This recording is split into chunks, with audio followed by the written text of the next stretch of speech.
Hello दोस्तों, स्वागत है आपका हमारे यूट्यूब चैनल DSR वर्ल्ड के अंदर। और आज हम करेंगे चक्कर आने क्यों होते हैं, चक्कर क्यों आते हैं, इसके बारे में। तो दोस्तों, वीडियो में आगे बढ़ने से पहले मैं नए आने वाले दोस्तों से कहूँगा कि वो हमारे यूट्यूब चैनल को सब्सक्राइब ज़रूर कर लें और साथ में जो बेल का आइकन दिया गया है उसको भी दबा दें।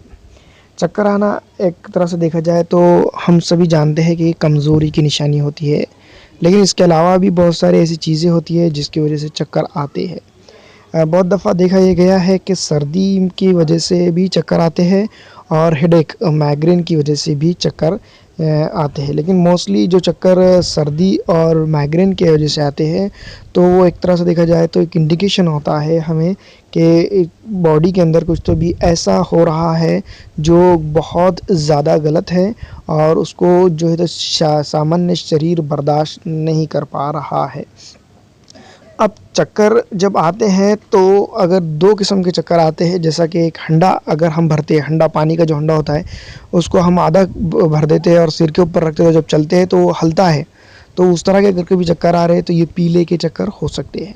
और अगर कभी डायरेक्ट पूरा गोल घूम रहा है तो यहाँ पर बीपी के टेंशन यानी कि हाइपरटेंशन की वजह से आपको ये चक्कर आ सकते हैं। तो दोस्तों, इसमें ये सब चीज़ें हमें ख़्याल रखनी होंगी कि हाइपरटेंशन की वजह से जो है तो ये चक्कर जो आ रहे हैं, तो उसे हाइपरटेंशन को हमें इमरजेंसी में ट्रीट करने की ज़रूरत है। फिर उसके बाद जो है तो हम होम्योपैथिक मेडिसिन इसके ऊपर ले सकते हैं।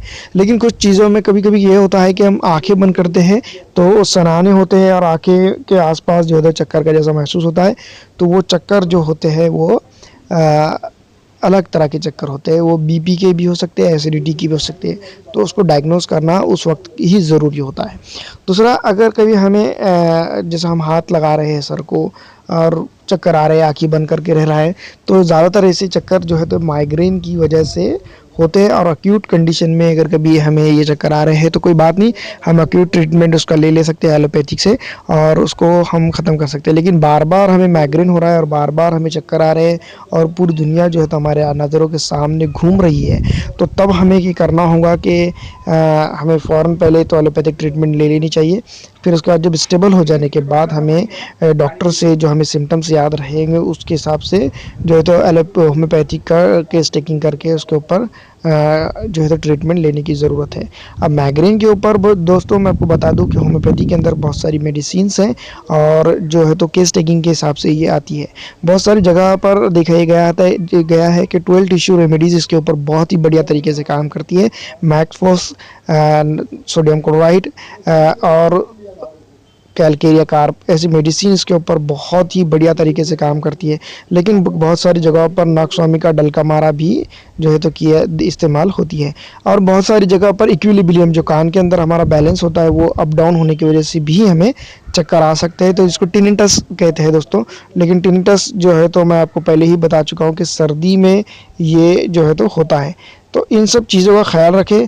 अगर आपको ये सब चीज़ें हो रही हैं, तो अगर कभी एक्यूट कंडीशन में बहुत ज़्यादा वायलेंट है तो हम उसके ऊपर डॉक्टर एलोपैथिक का ट्रीटमेंट ले सकते हैं और उसके बाद हम होम्योपैथिक मेडिसिन के ऊपर हम जा सकते हैं।